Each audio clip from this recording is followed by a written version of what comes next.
Crosswalks, the inevitable moment where cyclists, pedestrians, and motorists all meet. And while these are designed to be safe places, they're actually terrifying death traps.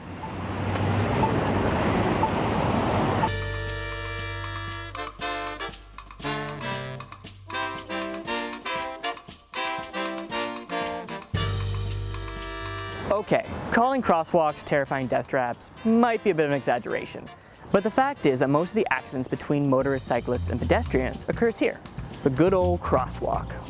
A study conducted by Daltrack from 2007 to 2011 found that 60% of pedestrian accidents in Nova Scotia occurred at crosswalks. 7 years later, and crosswalk safety is still a pressing concern in the HRM. So why are these places that are designed for the single purpose of helping traffic and pedestrians mingle safely failing us so often? I'm walking here!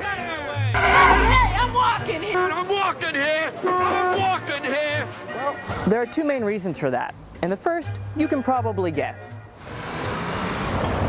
Hey, I'm walking here! One of the biggest problems is that people don't use crosswalks safely. The Daltrack study found that 4% of accidents were caused due to the pedestrian being distracted. 4% were due to the driver not being able to see the pedestrian before they entered the crosswalk. 8% occurred because pedestrians crossed too quickly or not at the right time. 10% occurred because pedestrians used crosswalks incorrectly, and 25% of the time the reason is unknown. But don't forget, crosswalks are two-way streets. In total, 45% of all accidents are the driver's fault, either because they weren't paying attention, didn't know it was a crosswalk, or tried to go even though they should have waited. Now, this indicates that a lot of us just need to be more careful at crosswalks, but this could also be an indicator for the second problem. Maybe it's not us. Maybe it's bad design. When someone says crosswalk, your first thought is probably these white lines painted on the road. But this is just one example of the 4 basic types of crosswalks. You can find each of these basic designs all over the HRM. But are they providing safety or just a false sense of security? While these designs do work, there are a number of other crosswalk options that do a much better job at decreasing the risk of accidents. Bumpouts narrow the road and create wider sidewalks. The narrowing of the road forces drivers to slow down, and the larger sidewalks place pedestrians in direct sight of traffic.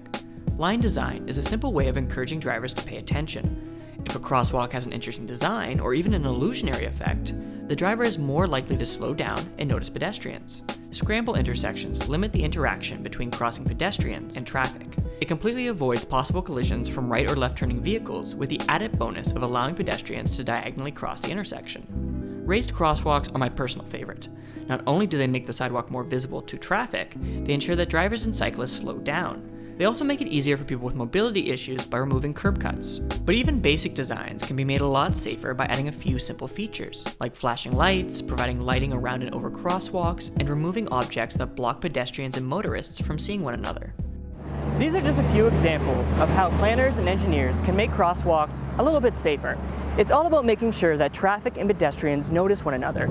Even something as little as waving one of these flags before crossing the road can have a noticeable impact on decreasing the risks at sidewalks. But at the end of the day, the most important thing we can do as pedestrians is to wait and make sure that traffic stops before we cross. Yeah, it sucks when someone cuts you off at a crosswalk, but it's a lot better than high-fiving 2 tons of steel.